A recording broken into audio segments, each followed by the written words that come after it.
Oke, halo semuanya. Perkenalkan, nama aku Elisa Duyani dengan NIM 333240037. Aku dari kelompok 5 PO1. Di sini aku mau ngejelasin tutorial bagaimana caranya menyelesaikan suatu permasalahan dengan menggunakan metode Big M. Nah, di sini aku mau ngejelasin tutorial dengan dengan menggunakan dua software, mohon maaf, dua software, di mana software yang pertama itu ada Excel dan yang kedua ada POMKM. Nah, sebelum aku ngejelasin tutorial softwarenya, di sini aku mau bacain dulu soal permasalahannya. Pak Rudi adalah seorang peternak ayam di Jambi sedang berusaha menyusun formulasi pakan ternak yang efisien dan hemat biaya. Ia memiliki tiga jenis bahan pakan utama yang tersedia di pasaran, yaitu jagung, dedak padi, dan bungkil kedelai. Setiap bahan memiliki harga dan kandungan nutrisi yang berbeda-beda. Untuk meningkatkan efisien usaha ternaknya, Pak Rudi ingin menyusun formulasi pakan harian ayam yang memenuhi kebutuhan nutrisi minimum, protein, karbohidrat, lemak, dan serat, serta dapat dipenuhi dengan biaya serendah mungkin. Setelah mencari informasi dari penyuluh dan sumber internet terpercaya, ia memperoleh data nutrisi dari masing-masing bahan pakan seperti berikut. Tabel 1 di mana ada kebutuhan minimum nutrisi. Di sini dijelasin ya teman-teman, untuk jagung, dedak padi, bungkil itu protein, karbohidrat, lemak, seratnya berapa kilogram. Dan di sini juga dijelasin kebutuhan minimum per nutrisinya itu ada berapa per hari. Nah, ada pun harga per kilogram dari masing-masing bahan pakan seperti berikut. Nah, ini harga-harga bahan pakannya, di mana jagung itu di harga Rp8.500 per kilogram, dedak padi di harga Rp4.000 per kilogram, bungkil kedelai di harga Rp8.000 per kilogram. Berdasarkan kondisi tersebut, tentukan komposisi optimal dari bahan pakan dalam kilogram yang harus digunakan agar memenuhi sesuai semua kebutuhan nutrisi dengan biaya seminimal mungkin. Oke, teman-teman. Di sini sebelum sebelum aku ngejelasin tabel Excel,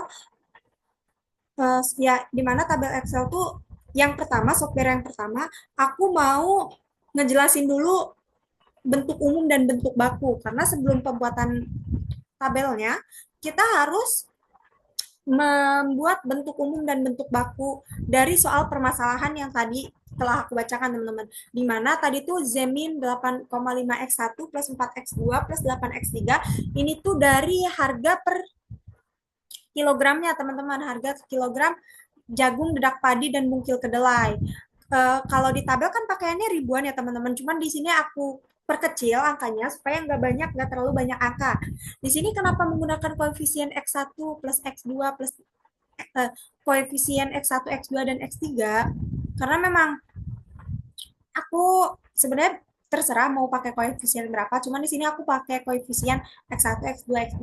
Nah, lalu kita membuat fungsi kendalanya, di mana fungsi kendalanya itu 9x1 plus 13x2 plus 44x3 lebih dari sama dengan 20.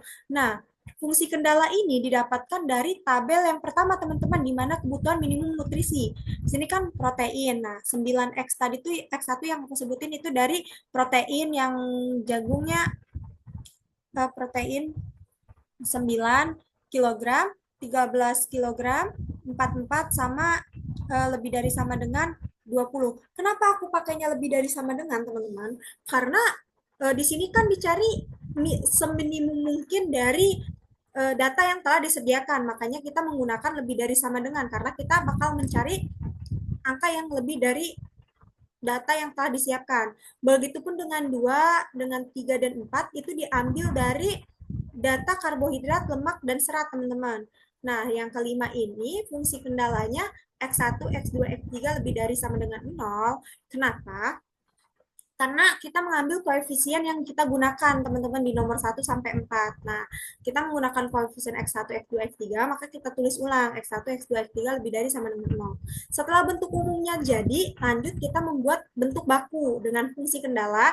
Sebenarnya bentuk baku sendiri ini nggak beda jauh sama bentuk umum, teman-teman. Kita tinggal nambah, kita tuh tinggal ngilangin lebih darinya ini biar menjadi sama dengan. Gimana cara ngilanginnya? Yaitu dengan menambahkan koefisien koefisien tambahan, teman-teman. Nah, kayak nomor satu ini 9x1 plus 3x plus x2 plus 44x3 min s1 plus a1 sama dengan 20. Untuk nomor 2 sendiri pun sama, cuman di sini menggunakan koefisien min S2 Kenapa digunakannya min S2 bukan min S1 lagi? Karena di sini tidak boleh menggunakan koefisien berulang, teman-teman. Kalau semisal koefisiennya sudah digunakan di awal, maka tidak boleh digunakan. Nah, itu. Sama sampai nomor 4 pun langkah-langkahnya sama. Nomor 5 sama kayak bentuk umum tadi, di mana koefisien yang digunakan di fungsi kendala ini X1, X2, X3, S1, S2, S3, S4, A1, A2, A3, A4 sama dengan 0. Nah, selanjutnya kita membuat Z-min-nya, teman-teman. Di sini Z-min-nya udah aku buat ya, di mana 8,51 plus X2 plus 8X3 min 0 S1 min 0 S2 min 0 S3 min 0 S4 plus MA1 plus MA2 plus MA3 plus MA4. Nah, setelah bentuk umumnya dan bentuk baku terbuat, jadi kita langsung lanjut ke pembuatan tabel simplex awal. Nah, di sini aku udah masukin angka-angkanya, teman-teman. Ini tanpa kalau di tabel simplex awal sendiri nggak perlu menggunakan rumus ya, teman-teman. Dimana kita langsung aja memasukkan angka-angka yang memang sudah tersedia di fungsi kendala bentuk baku. Seperti ini, teman-teman. Lalu setelah kita masukkan sampai solusi ini ya, dari A1 sampai A4 sampai solusi, kita menentukan mencari ZJ. Di mana mencari ZJ itu dengan cara eh, angka dari X1 ini dikalikan dengan CBI. Misal 9 dikali M, ditambah 74 dikali M, 4 dikali M, 13 dikali M. Nah, semua bentuk perkalian itu, hasil dari perkalian itu dijumlahkan, teman-teman. Dan jumlahnya nanti setelah dijumlahkan, maka hasil itulah yang dinamakan hasil ZJ. Nah, di sini tadi kan 9 dikali M ditambah 74 dikali M, 4 dikali M, 13 dikali M, itu setelah dijumlahkan hasilnya 100 M. Begitupun dengan kolom-kolom yang lain, teman-teman, sama aja langkah-langkahnya, tinggal diulangin dan tinggal dihitung. Nah, setelah ZJ-nya terbentuk, selanjutnya kita menentukan ZJ min CJ, di mana ZJ min CJ ini udah ada semua kan hasilnya. Nah, ZJ ini udah kita tentukan yang tadi, dan CJ itu sudah kita cantumkan dari awal, teman-teman, karena CJ ini angka-angka yang ada di Z min yang bentuk baku. Tuh, maka langsung aja 10M dikurangi 8,5 itu hasilnya 100M min 8,5. Begitupun sampai seterusnya, teman-teman. Nah, setelah dikurangin semua, langkah selanjutnya ialah kita menentukan indeks. Menentukan indeks itu dengan rumus sama dengan solusi dibagi dengan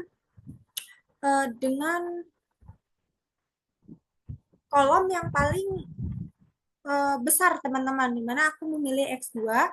Nah, X2, enter. Nah, ini hasilnya, teman-teman. Langsung aja kita tarik ke belakang.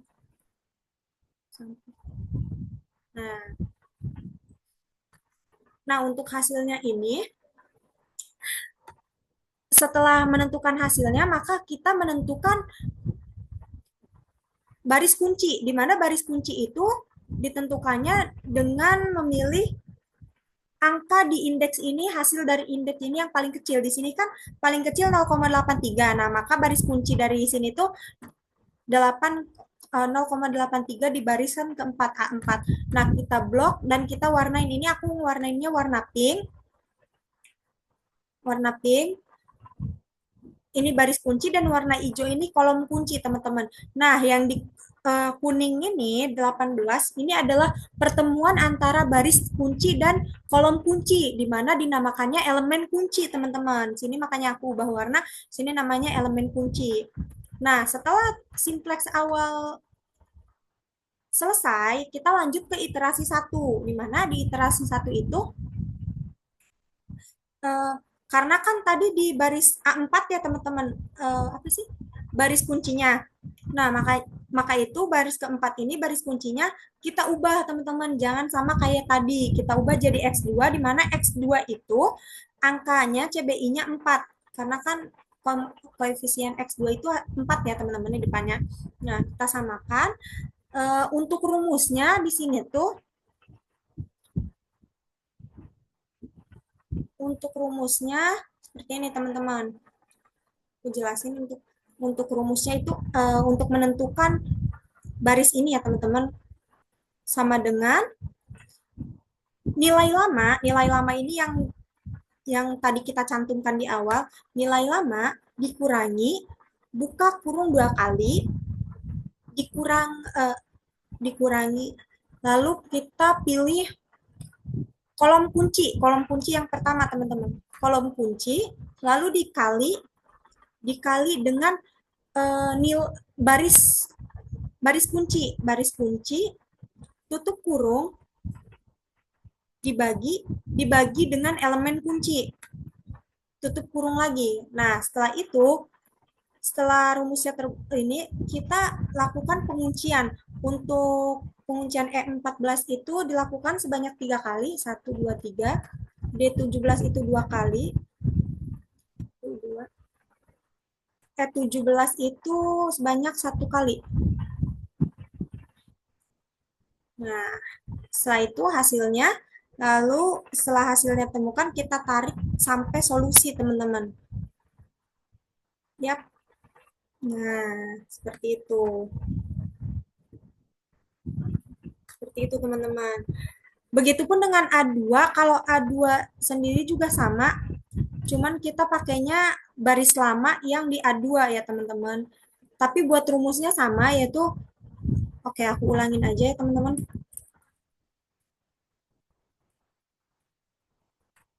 Rumusnya itu sama dengan baris lama, nilai lama dikurangi, buka kurung 2 kali, dikurangi kolom kunci, dikalikan dengan baris kunci, ditutup kurung, dibagi dengan elemen kunci.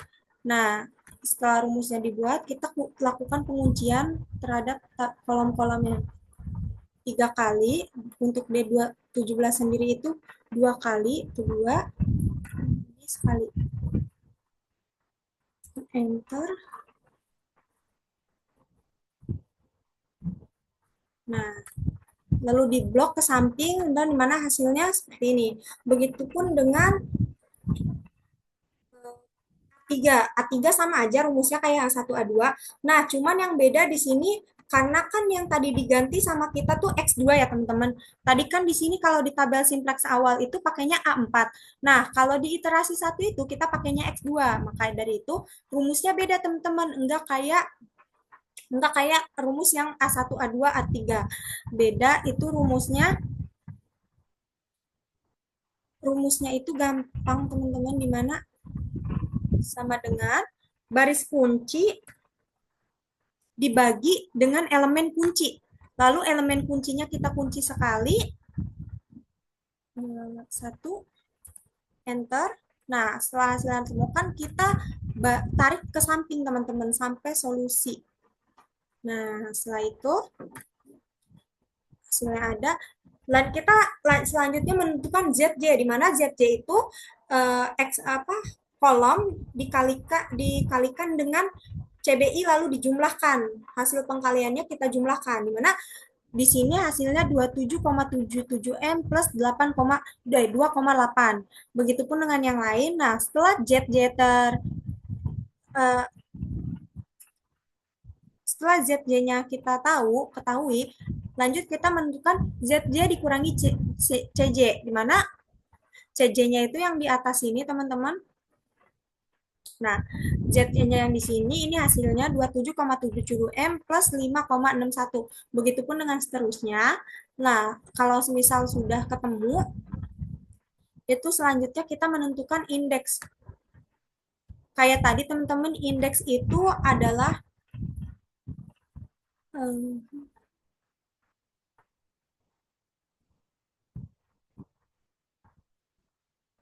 menentukan indeks. Rumus indeks itu kolom kunci dikalikan dengan solusi dibagi dengan kolom kunci. Di mana kita menentukan kolom kunci, kalau kolom kunci itu kayak yang tadi aku bilang ya, teman-teman, kita tentukan dari positif nilai nilai M yang paling terbesar, positif nilai M yang paling terbesar, di mana di sini ada di kolom X1 yaitu 27,77 M plus 2,8. Ini paling gede ya M-nya, makanya itu ini aku blok warna hijau. Ini merupakan kolom kunci. Nah, langsung aja sama dengan solusi dibagi dengan kolom kunci. Enter. Nah, ini hasilnya. Kita tarik ke bawah. Ini enggak usah. Nah, iterasi satu sudah terbentuk. Lanjut kita ke iterasi yang terakhir, teman-teman. Kita terus cari eh, sampai benar-benar kita menentukan solusinya itu eh, nilai indeksnya itu positif, teman-teman. Nah, di sini aku sampai iterasi 7 karena di iterasi 7 tuh baru menemukan nilai positifnya. Nah, di sini aku sama aja rumusnya. Cuman kalau di aku mau ngulangin lagi paling rumusnya di sini cara di kolom X1 sendiri itu dengan cara sama dengan nilai lama dikurangi buka kurung 2 kali dikali dengan eh, kolom kunci sebelumnya, lalu dikalikan dengan baris kunci sebelumnya, tutup kurung dibagi dengan elemen kunci. Sama langkah-langkahnya kayak tadi, jangan lupa dikunci juga semuanya satu-satu, yaitu dikunci sebanyak 3 kali, ini 2 kali, ini sekali.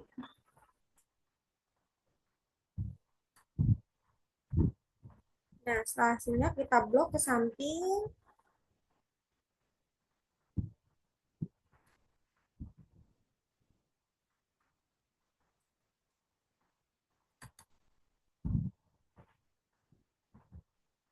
Kita blok ke samping. Nah, ini hasilnya dari ketahui. Begitupun kalau kan ini sebelumnya itu di iterasi 6 itu baris kuncinya ada di X1 ya, teman-teman. Nah, maka dari itu kalau semisal sebelumnya, karena di sebelumnya ada di X1, maka pas kita sampai di sini itu eh, karena di sini udah diganti jadi S1, maka rumusnya nggak sama kayak S4 ya, teman-teman, tapi tinggal rumusnya itu cuman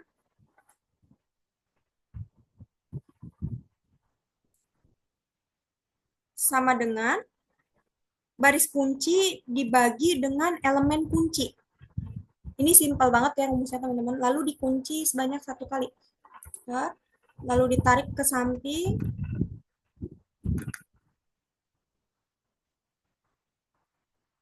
Nah, nah, untuk S2, X2-nya itu, S2 dan X2 itu sama aja ya, teman-teman, rumusnya kayak S4, di mana kita kali sama dengan nilai lama dikurangi dengan kolom kunci, lalu dikalikan dengan nilai lama dikurangi buka kurung kolom kunci dikali baris kunci tutup kurung dibagi dengan elemen kunci. Nah, sama aja. Lanjut mencari ZJ. Mencari ZJ ini masih sama kayak yang aku jelasin pas awal, di mana ZJ itu 11 dikalikan dengan CBI, 8,3 dikalikan 0, 14 dikalikan 0, 1,3 dikalikan 4, dan dijumlahkan hasilnya 5,32. Begitupun dengan X2 sampai A4.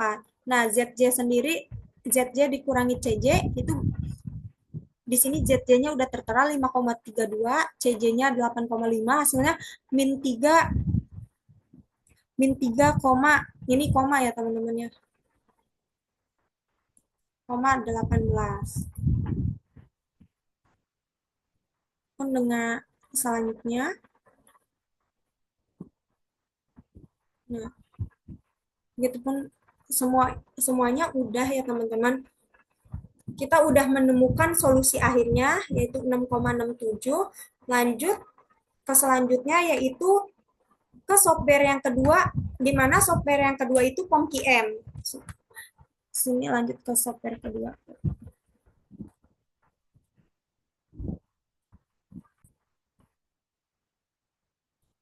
Nah, di sini lanjut ke POMKIM, teman-teman, di mana aku udah buat di sini ada protein, karbohidrat, lemak, dan serat.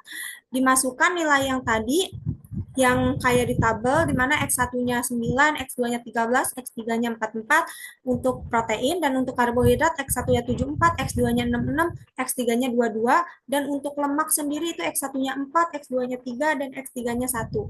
Serat itu di X1-nya 13, X2-nya 18, X3-nya 33. Nah, tadi kan waktu dibentuk umum itu kan lebih dari sama dengan semua, teman-teman. Maka di sini kita buat lebih dari sama dengan semua.